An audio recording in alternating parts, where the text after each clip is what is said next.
Hey everybody, in this video I'm gonna be showing you guys how to delete library or watch history on YouTube TV. So without any further ado, let's get started with today's video.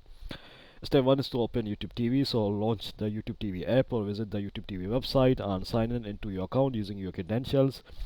The next step is to go to library. So click on the library tab located at the bottom of the screen. This will take you to your YouTube TV library where all of your recorded shows and videos are stored. Following that step is select the video, so scroll through your library and find the video that you want to delete from your library watch history. So click on the video to open its details page.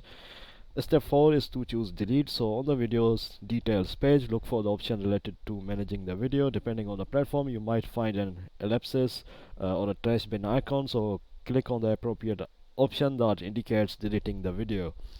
Step 5 is to confirm deletion. A confirmation prompt will appear asking you to confirm the deletion. Review the information and make sure that you want to delete the video. If you are certain, select delete or confirm to finalize the deletion. So this is how you do it, guys. Thanks for watching. Peace.